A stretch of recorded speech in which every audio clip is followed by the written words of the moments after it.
3 dead and several injured in an early morning shooting outside a Reno casino. A gunman opened fire early Monday morning at a resort and casino in Reno, leaving 3 people dead and several injured as guests were startled by a spray of gunfire that could be heard from their rooms, according to police.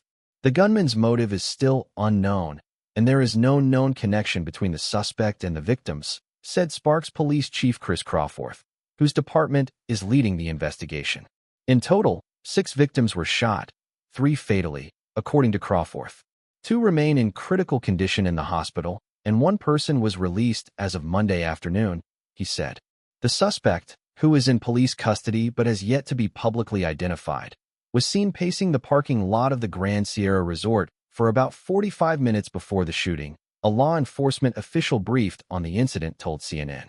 At some point, the gunman walked into the resort's valet area and began shooting, according to Crawforth.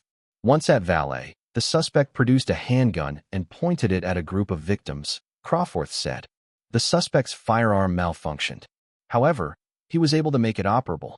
Once operable, the suspect fired multiple times at the group of victims at valet. 1 person was killed and 4 others were shot in the valet area, Crawforth added. The suspect, who had multiple magazines of ammunition, turned and fled back through the parking lot, where a resort security guard confronted him, the police chief said.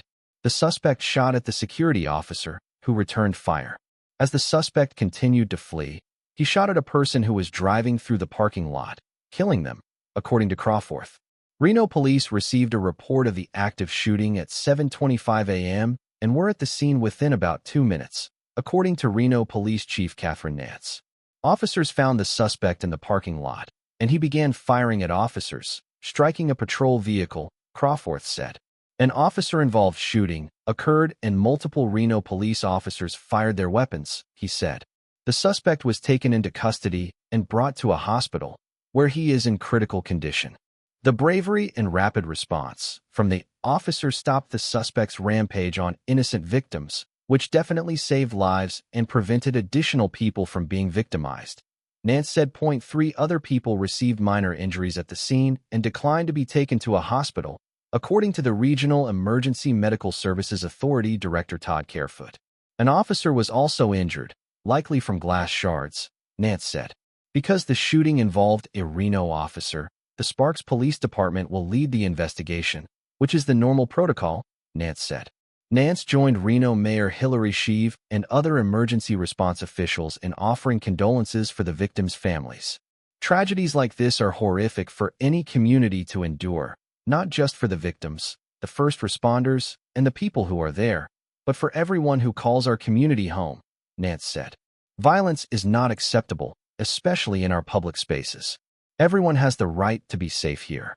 There was initially confusion surrounding how many people were injured or possibly killed.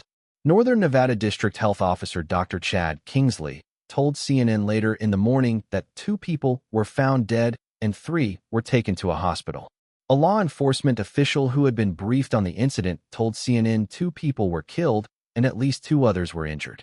Reno police spokesperson Chris Johnson dismissed both tolls as inaccurate. Guests shaken by unmistakable gunshots. As the shooting began, resort guest Michael Sisko was about to head outside when he heard unmistakable gunshots in rapid succession, he told CNN. I looked out the window and saw people running. Sisko said that he saw 1 person, who appeared to be shot, stumble and crawl to a nearby car and then lay down on the ground.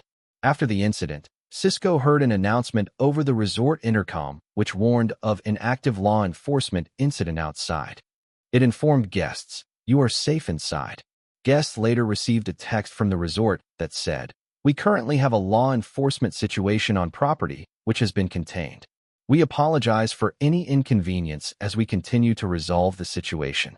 Photos taken by Sisko show emergency vehicles, including an ambulance, fire truck, and police cars, outside the casino following the incident. The resort entrance was still closed off at 10 a.m., Sisko said, though guests were allowed to leave from a different exit. The entire valet parking area was roped off. Reno City Council member Devin Reese called the incident yet another act of senseless gun violence. "My heart breaks for the victims, their families, and our entire community. Reno is strong, But we are not immune to the epidemic of gun violence gripping this nation, Reese said in a social media post. This story has been updated with additional information.